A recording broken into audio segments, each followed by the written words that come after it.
NEET mains का syllabus आ गया, हम थोड़ा इसको डिस्कस कर लेते हैं। और ये आपके लिए डिस्कशन बहुत इंपॉर्टेंट रहेगा, क्योंकि इसमें हम जो अभी तक आपको बता दिया गया उससे थोड़ा अलग बात करेंगे। परीक्षा अंकों में 300 अंकों का पेपर है, आपको पता ही होगा। परीक्षा के लिए एक प्रश्न पत्र होगा, यानी अब ऐसा नहीं होगा अलग अलग प्रश्न पत्र नहीं होगा, एक ही प्रश्न पत्र में आता है। वैसे भी नीट का हमेशा एक ही प्रश्न पत्र होता है, तो कोई उसमें ऐसा नहीं कि अलग अलग चीज़ें आती हैं। प्रश्न पत्र की समयावधि 2 घंटे 30 मिनट होगी, यानी 150 मिनट ही मिलेंगे। 150 क्वेश्चन है इसमें, और हर क्वेश्चन यानी 1 मिनट का होगा। और अगर आप देखें OMR शीट वगैरह भरना और ये सब चीज़ भरना मिला के, तो आपको 2-3 मिनट चले जाएंगे, तो आपको 1 मिनट से कम वक्त मिलेगा हर एक क्वेश्चन के लिए। ये चीज़ें आपकी थोड़ा प्रिपरेशन के लिए इंपॉर्टेंट होगी, क्योंकि एक तरह से आप समझिए आप 30 से 40 सेकंड होते हैं हर क्वेश्चन को सोच के समझने के लिए। अगर आप सोच समझ के उस क्वेश्चन को 30-40 सेकंड में कर देते हो तो ठीक है, लेकिन वेल एंड गुड।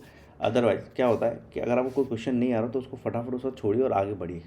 जो इसमें स्ट्रैटेजी होती है किसी भी पेपर में पास करने की, ऑब्जेक्टिव स्ट्रैटेजी ये है कि आपको जो क्वेश्चन नहीं आ रहा उसको उस वक्त छोड़ दीजिए, गोला कर लीजिए या कोई मार्क कर लीजिए, ताकि आपको याद रहे कि आपने कौन सा क्वेश्चन छोड़ा है और आप फटाफट आगे बढ़िए।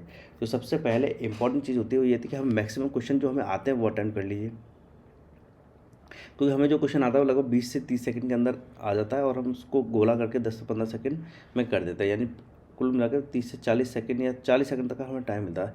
तो हर क्वेश्चन में हम 10 से 15 सेकंड बचा के चलते हैं, और ये 10 से 15 सेकंड हमें बाद में काम आते हैं उन क्वेश्चन के लिए जो हमें थोड़े डिफिकल्ट लगते हैं या जिनमें हमें थोड़ा कन्फ्यूजन होता है।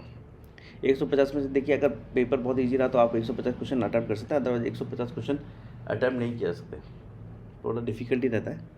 तो हम ये भी मान के चलते हैं कि इसमें 10 क्वेश्चन आपको नहीं आएंगे, 40 क्वेश्चन आएंगे, 10-12 क्वेश्चन आपका रॉन्ग हो जाएंगे, तो आप आराम से 120 का स्कोर अचीव कर सकते हैं। पेपर का अगर हम लेवल देखें, मेंस का तो कोई बहुत ज़्यादा डिफिकल्ट लेवल नहीं है, जो आज तक पूछा गया है लगभग वही है। और इसमें टॉपिक ज़रूर थोड़े डिटेल्स में डाल दिए गए हैं, बट क्वेश्चन बनते नहीं हैं। ऑब्जेक्टिव पेपर में देखिए क्वेश्चन बनता है राजस्थान का भौगोलिक स्वरूप, इसी से बनता है, हमेशा यही क्वेश्चन पूछे गए, इसी से रिलेटेड है। मानसून तंत्र जलवायु, इसमें थोड़े बहुत ही क्वेश्चन बनते हैं, एक ऑलमोस्ट पैटर्न फिक्स है, जैसे किप्पन का क्वालिफिकेशन त्रिवार था, क्लासिफिकेशन वगैरह ये सब चीज़ें पूछी जा सकती है, तो आप इन चीज़ों को पढ़ लीजिएगा। इससे रिलेटेड वीडियो ऑलरेडी डाले जा चुके हैं। ज्योग्राफी हमारा ऑलमोस्ट जो पूरा सिलेबस है वो ऑलरेडी अपडेटेड है, और जो थोड़ा बहुत रह गया उसको भी हम अपडेट कर देंगे। तो आपकी तैयारी के लिए जो समझिए जो 15-20 वीडियो होने चाहिए वो ज्योग्राफी में ऑलरेडी अपलोडेड है। अगर आप उनको देख लेंगे और जल्दी से जल्दी उनको याद कर लेंगे तो आपको बहुत ज़्यादा फ़ायदा होगा। अफवाह तंत्र, झीलें, नदियाँ, बांध, नैनीकट, जल संरक्षण विद्या तकनीक हमेशा से पूछे जाने वाले क्वेश्चन है। इसे फिक्स क्वेश्चन है, नदियों पर ज़्यादातर क्वेश्चन बनते हैं। जल संरक्षण विद्या 4-5 ही है, उनसे ये हो जाता है।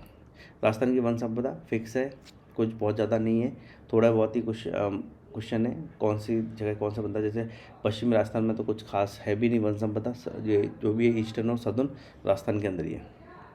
फिर वन्य जीव जंतु, वन्य जीव संरक्षण अभियान ट्रेडिशनल टॉपिक है, हमेशा से अवेलेबल है, और ये ऑलरेडी अपलोड हो जाएगा, कोई ऐसा बहुत ज़्यादा नहीं है। मृदा संरक्षण कुछ ज़्यादा डिफिकल्ट नहीं, हाँ इनमें क्लासिफिकेशन इंपॉर्टेंट है, ये ध्यान रखिएगा, क्योंकि ये पूछ तो इन्होंने लिया, लेकिन किसी का क्लासिफिकेशन अगर इन्होंने पूछ लिया, मान ली किसी पॉपुलर राइटर का ज्योग्राफी में दिया है, बस वो थोड़ा सा डिफिकल्ट है, अदरवाइज बहुत ईजी पेपर है, को बिल्कुल भी टेंशन लेने की जरूरत नहीं। राजस्थान की प्रमुख फसलें, जनसंख्या घनत्व, ये थोड़ा डाइसी होता है, थोड़ा सा डिटेल में होता है, इसको हमें पढ़ना पड़ता है, तो इस पर भी क्वेश्चन आ जाएंगे, और 2-5-10 दिन के अंदर लगभग सारा सिलेबस आपको अपलोड हो जाएगा। राजस्थान की जनजातीय क्षेत्र, धात्विक अधात्विक खोज, खनिज, राजस्थान की ऊर्जा संसाधन, परंपरागत और गैर परंपरागत, राजस्थान के पर्यटन स्थल, राजस्थान में यातायात के साधन, इस पर कोई क्वेश्चन नहीं बनता। राजस्थान में यातायात के साधन हमेशा से वही है, इस पर कुछ भी क्वेश्चन नहीं बनता। कोई करंट अफेयर्स में कोई क्वेश्चन आ जाए तो ठीक है, अदरवाइज इससे कुछ भी क्वेश्चन नहीं बनेगा। राजस्थान में पर्यटन स्थल, ये बहुत इंपॉर्टेंट टॉपिक है, ज़्यादातर क्वेश्चन इसी एरिया से आते हैं, इसको कैसे भी घुमा के पूछ लीजिए, फोर्ट्स पूछ लीजिए या पर्यटन स्थल पूछ लीजिए, एक ही बात है।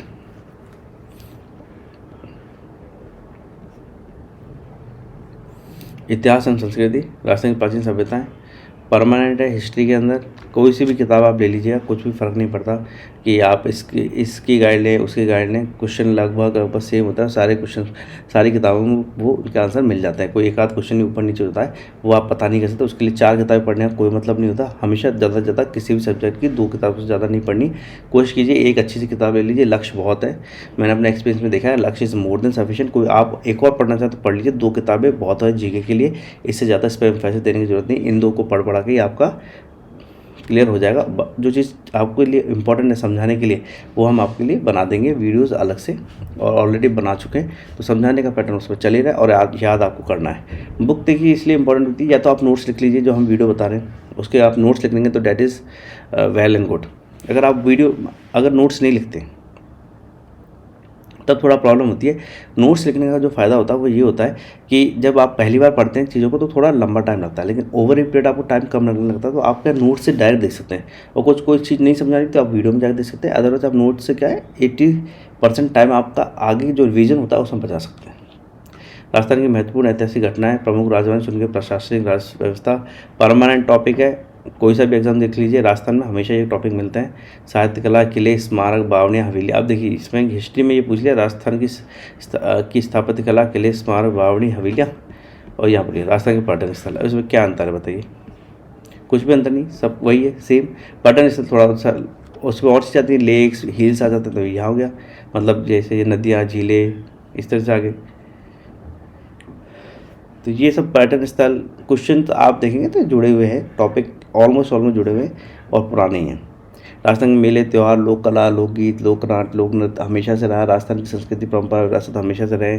धार्मिक आंदोलन, प्रमुख संत, आपने कोई सा भी राजस्थान का पेपर दिया हुआ जिसमें जी के आती है तो ये चीज़ें A to Z रहती हैं, इस पर कुछ भी नहीं रहता। इनको थोड़ा डिटेल में समझाने के तरीके से सिखाया जा सकता है, तो उसके वीडियो आपको अवेलेबल हो जाएंगे, हो ही रहे, बने हुए भी आप उनको देख सकते हैं। मेरे साथ तो काफ़ी मटेरियल ऑलरेडी अपलोडेड है, और जो आधा थोड़ा बहुत मटेरियल रह गया है तो वो भी जल्दी अपलोड हो जाएगा। राजस्थान के महत्वपूर्ण ऐतिहासिक स्थल, राजस्थान के प्रमुख व्यक्तित्व, ये करंट अफेयर्स का क्वेश्चन है, हिस्ट्री में दे दिया है। हिस्ट्री से रिलेटेड पूछ लेंगे और तो क्या, जिसमें क्या हिस्टोरिकल पर्सनालिटीज़ के बारे में पूछा जाएगा, जैसे कौन लीडर आए थे, एक ही मूवमेंट वगैरह के लीडर, हमारे किसान आंदोलन के मूवमेंट्स, और जो हमारे क्रांतिकारी थे राजस्थान के, स्पेसिफिकली उन पर ये क्वेश्चन आएगा।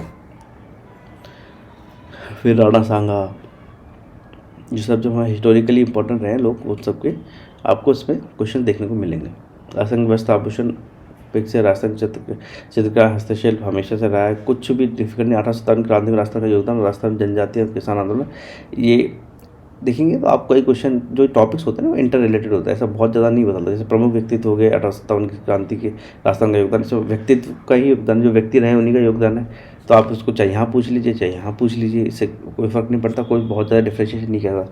राजस्थान में जनजातीय और किसान आंदोलन, इनको पूछ सकते हैं। सांस्कृतिक परंपरा, विरासत, ये जनजाति से संबंधित हैं, ये क्वेश्चन ज़्यादातर इन्हीं से रिलेटेड आते हैं।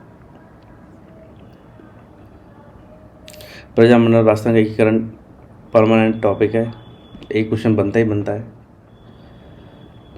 इस बार जो थोड़ा सा नया है रीट में वो राजस्थानी भाषा, राजस्थान की क्षेत्रीय बोलियाँ, प्रमुख राजस्थानी कृतियाँ, प्रमुख राजस्थानी साहित्यकार, राजस्थानी संत साहित्य और लोकसदी, पहले RS के अंदर आया हुआ है ये टॉपिक, तो इसके ऑलरेडी वीडियोस बहुत जल्दी अवेलेबल हो जाएंगे और आप अच्छे से पढ़ सकते हैं और पास कर जाएंगे।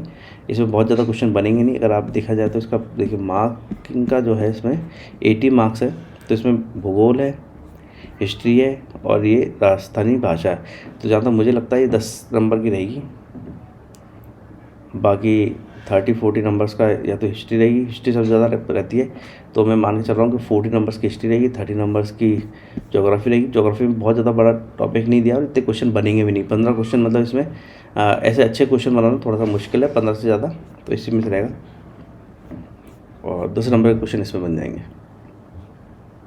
राजस्थानी भाषा का वेटेज वैसे देखना पड़ेगा कितना रहता है, लेकिन 10 बहुत हद कर दीजिए, 20 है या 15, इसमें बहुत ज़्यादा वेटेज बनता नहीं।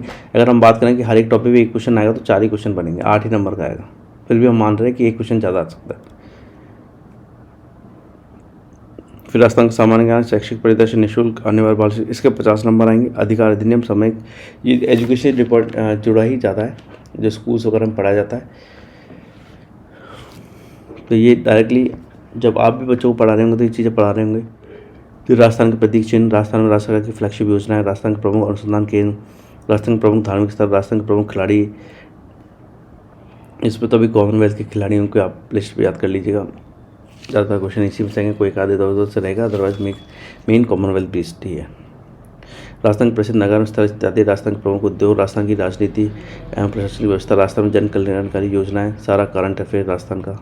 शैक्षिक परिदृश्य, शिक्षक अधिगम का नवाचार, राज्य में केंद्र राजस्थान सरकार की विद्यार्थी कल्याणकारी कल्याणकारी योजनाएं, पुरस्कार, विद्यालय प्रबंधन संबंधित समितियां, राष्ट्रीय शिक्षा नीति 2020 राजस्थान के परिप्रेक्ष्य में, उसको उसमें पढ़ना पड़ेगा। ये 50 नंबर का है। तो आप ये समझिए कि निःशुल्क अनिवार्य, इसमें से 10 नंबर क्वेश्चन आएंगे, 10, 20 और 30 नंबर इसी से आएगा। तो ये 3 टॉपिक हैं। निःशुल्क अनिवार्य बाल शिक्षक अधिकार अधिनियम 2009, प्रावधान प्रक्रियान्वयन विधि, राजस्थान निःशुल्क अनिवार्य बाल शिक्षक अधिकार नियम 2011, राजस्थान की मान्यता प्राप्त निजी विद्यालयों में निःशुल्क प्रवेश। क्योंकि इस पर एम्फेसिस है तो ये 10 नंबर का तो आप मान ही लीजिए, और ये आपसे डायरेक्ट जुड़ा हुआ है।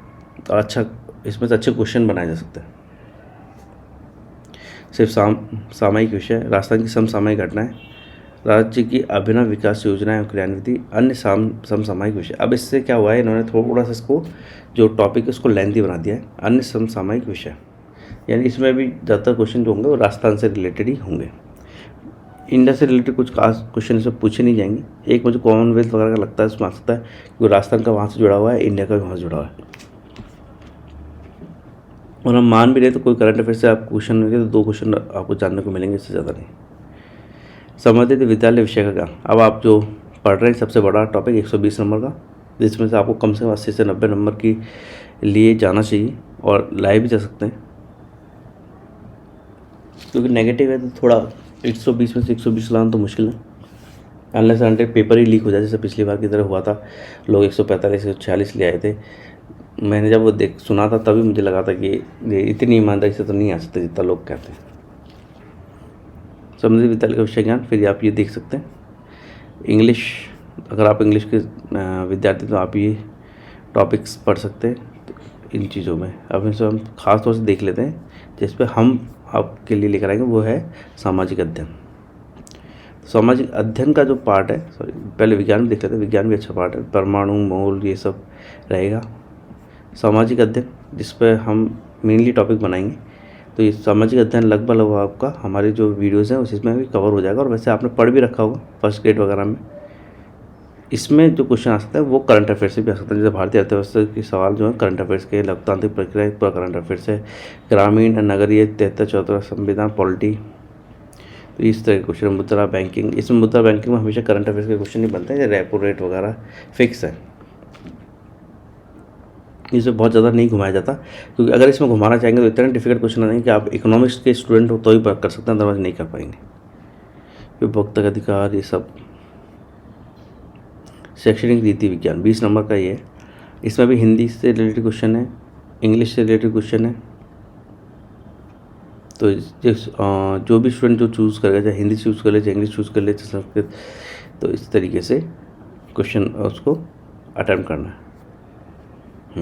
अब जो सबसे इम्पोर्टेंट चीज़, शैक्षणिक मनोविज्ञान जो पहले 30 नंबर का होता था वो अब 20 नंबर का कर दिया गया है। शैक्षणिक मनोविज्ञान में फिक्स पैटर्न, डेवलपमेंट पर क्वेश्चन आएंगे, एजुकेशन साइकोलॉजी पर क्वेश्चन आएंगे, अर्थ क्षेत्र काल, बाल विकास के वंशानुक्रम, वातावरण का प्रभाव, व्यक्तित्व संकल्पना प्रकार, व्यक्तित्व को प्रभावित करने वाले कारक, व्यक्तित्व मापन, बुद्धि संकल्पना, अधिगम का अर्थ, अधिगम के विभिन्न प्रकार, अधिगम की विभिन्न प्रक्रियाएं, विविध अधिगमकर्ता, अधिगम में आने वाली कठिनाइयाँ, अभिप्रेरणा, अधिगम में इसका प्रभाव, समायोजन की संकल्पना, तरीके, समायोजन के अध्यापक की भूमिका, तो ये सब है।